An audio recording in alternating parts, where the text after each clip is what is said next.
खबर शामिल करते हैं बहावलपुर से। District bureau chief Ajmal Chhabeel की रिपोर्ट के मुताबिक पाकिस्तान पीपल्स पार्टी के divisional general secretary Makhdoom Syed Ali Hasan Gilani ने साबिक काउंसलर हनीफ कुरैशी, अकबर अंसारी, एडवोकेट हुजैफा कुरैशी, रईस मोहम्मद इशफाक सईदी के हमरा इहाता कचहरी अहमदपुर शर्किया में सहाफ़ियों से गुफ्तगू की।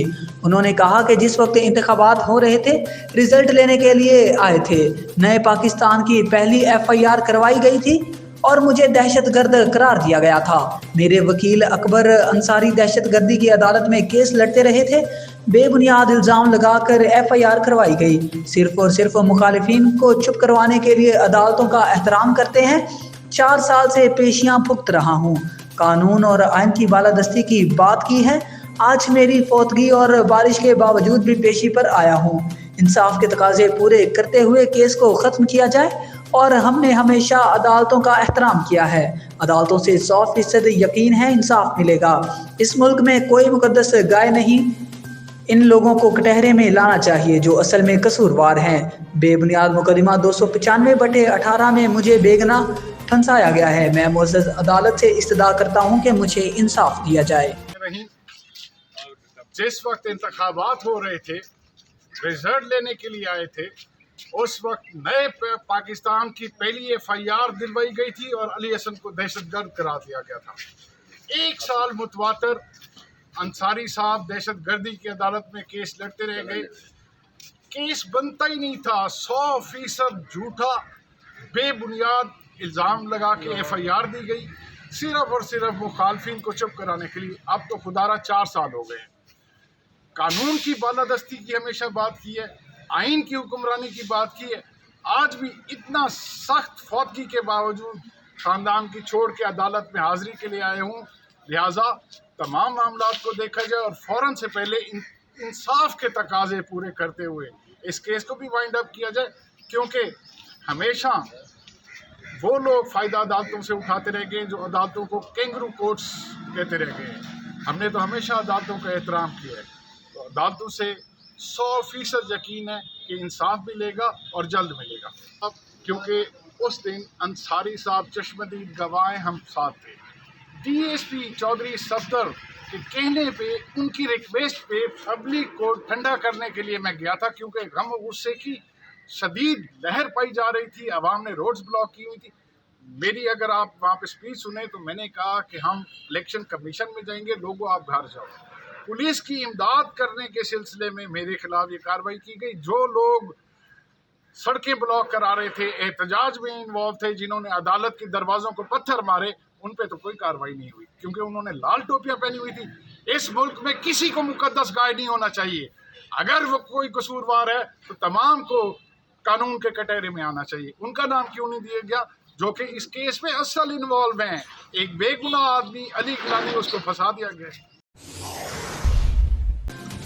डिस्ट्रिक्ट मुजफ्फरगढ़ से आपको बताते चले, मोहम्मद रजा इमरान की रिपोर्ट के मुताबिक डिस्ट्रिक्ट अस्पताल मुजफ्फरगढ़ में TB के मरीज को ICU में मुंतकिल करने के लिए अस्पताल के वार्ड बॉय गायब। माजूर भाई ने लोगों की मदद से ICU में शिफ्ट किया। MS और इंतजामिया को मतला करने के बावजूद वार्ड बॉय मैसर न आ सका। मुमताज़ भट्टी टीचर और दीगर लोगों ने कमिश्नर डेरा गाजी खां और डिप्टी कमिश्नर से नोटिफिकेशन लेने का मुतालबा कर दिया।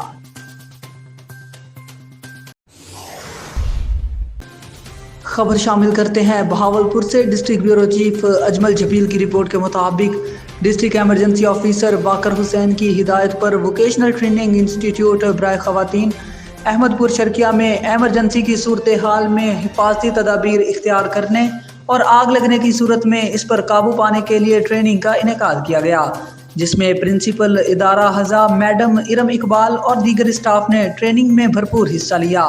सैयद कामरान अजहर फायर इंस्ट्रक्टर ने आग बुझाने वाले आलात के इस्तेमाल के बारे में ट्रेनिंग दी और बताया कि किसी भी नागहानी सूरत हाल में किस तरह आग पर काबू पाकर बड़े नुकसान से बचा जा सकता है। खबर शामिल करते हैं साहिवाल से। हमारे ब्यूरो चीफ मलिक इश्तियाक अहमद की रिपोर्ट के मुताबिक साहिवाल पुलिस की दबंग कार्रवाई। सोशल मीडिया पर असलहा की नुमाइश करने वाला मुजरिम गिरफ्तार कर लिया। तफसीलात के मुताबिक RPO साहिवाल तैयब हफीज़ चीमा, DPO साहिवाल सादिक हुसैन बलोच की खसूसी हिदायत اور ایس ڈی پی او صدر سرکل عبدالرحمان آسم کی زیر نگرانی ایس ایچ او تھانہ یوسف والا انسپیکٹر اصغر بھٹی اور ان کی ٹیم کی دبنگ کارروائی۔ سوشل میڈیا پر اسلحہ کی نمائش کرنے والا شخص اشفاق جٹ رنگے ہاتھوں گرفتار، ناجائز اسلحہ بھی برآمد، ایف آئی آر درج، مزید تحقیقات جاری۔ اس موقع پر ایس ایچ او یوسف والا انسپیکٹر اصغر بھٹی نے میڈیا نمائندگان سے بات چیت کرتے ہوئے کہا کہ ناجائز اسلحہ رکھنے والے افراد کسی رعایت کے مستحق نہیں، ان کے خلاف کارروائیاں جاری رہیں گی۔ اور شاہ جمال سے آپ کو بتاتے چلیں، شاہ جمال کا نوجوان وطن پر قربان، نماز جنازہ میں ہزاروں افراد کی شرکت۔ شاہ جمال کے رہائشی رانا محمد فرمان کا نوجوان بیٹا رانا نعمان راجو ڈیرہ غازی خان کے علاقے میں دہشت گردوں کے خلاف لڑتے ہوئے شہید ہو گیا۔ مزید جانتے ہیں اپنے بیورو چیف ساجد گبول سے۔ جی ساجد بتائیے گا کیا تفصیلات ہیں آپ کے پاس؟ جی بالکل، شاہ جمال کے نوجوان رانا نعمان دہشت گردوں کے خلاف لڑتے ہوئے شہید ہو گیا تھا، جس کی نماز جنازہ گورنمنٹ ہائر سیکنڈری اسکول شاہ جمال میں ادا کی گئی، جس میں پاکستان آرمی کے جوان آفیسران کے علاوہ ہزاروں افراد نے شرکت کی۔ مرحوم کو پوری فوج اعزازی کے ساتھ قدیمی قبرستان میں سپرد کر دیا گیا۔ آرمی چوک دستے سے نے سلامی پیش کی، جبکہ آرمی آفیسر قبر پر پھولوں کے دستے رکھے اور قومی پرچم لہرایا۔ اس موقع پر S H O Ali Imran Abbasi بھاری نفرے کے ہمراہ تھے اور سیکورٹی کے سخت انتظامات کیے گئے تھے۔ جی علی پور سے آپ کو بتاتے چلے، بیورو چیف ساجد گبول کی رپورٹ کے مطابق حالیہ ضمنی الیکشن میں جتوئی گروپ کی بے مثال کامیابی کے بعد جتوئی گروپ نے میونسپل کمیٹی علی پور کی چیئرمین شپ کے لیے سردار محبوب عالم خان جتوئی کو نامزد کیا۔